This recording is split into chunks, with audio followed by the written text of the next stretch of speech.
একসময় একটি সবুজ বনে অলিভার নামে একটি জ্ঞানী বুড়ো পেঁচা বাস করত। অলিভার তার প্রজ্ঞা এবং দয়ার জন্য পরিচিত ছিল। বনের সমস্ত প্রাণী তার প্রশংসা করত এবং প্রায়শই তার কাছে পরামর্শের জন্য আসত। এক রৌদ্রোজ্জ্বল সকালে স্যামি নামের একটি তরুণ কাঠবিড়ালি অলিভারের কাছে আসে। স্যামি সবসময় তাড়াহুড়োয় থাকত এবং অধৈর্যতার কারণে প্রায়ই ভুল করত। অলিভার, স্যামি এক পা থেকে অন্য পায়ে লাফিয়ে বলল, আমি শীত আসার আগেই বনের সমস্ত একর্ন সংগ্রহ করতে চাই, কিন্তু কোথা থেকে শুরু করব তা আমি জানি না। আপনি আমাকে সাহায্য করতে পারেন? অলিভার মাথা নেড়ে বলল।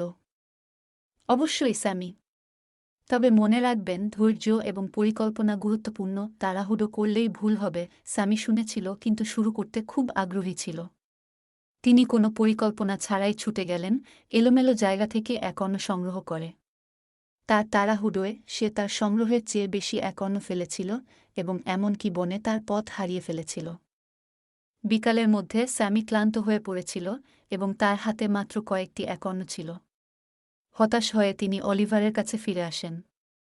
আমি আমার সাধ্যমতো চেষ্টা করেছি, কিন্তু আমি অনেক একর্ন জোগাড় করতে পারিনি, স্যামি বলল, তার চোখে অশ্রু ঝরছে। অলিভার স্যামিকে আলতো করে থাপ্পড় দিয়ে বলল, আবার চেষ্টা করা যাক, কিন্তু এবার একটা পরিকল্পনা করা যাক।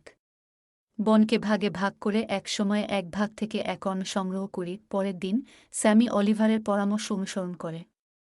তিনি অন্য এলাকায় যাওয়ার আগে একটি এলাকা থেকে সাবধানে একর্ন সংগ্রহ করেছিলেন। তিনি অবিচলিতভাবে কাজ করেছেন এবং তাড়াহুড়ো করেননি। সপ্তাহের শেষের দিকে স্যামি যতটা সম্ভব ভেবেছিলেন তার চেয়ে বেশি একর্ন সংগ্রহ করেছিলেন। স্যামি ধৈর্য এবং পরিকল্পনার গুরুত্ব উপলব্ধি করেছিল। তিনি অলিভারকে ধন্যবাদ জানান এবং প্রতিশ্রুতি দিয়েছিলেন যে তিনি সর্বদা তার পরামর্শ মনে রাখবেন।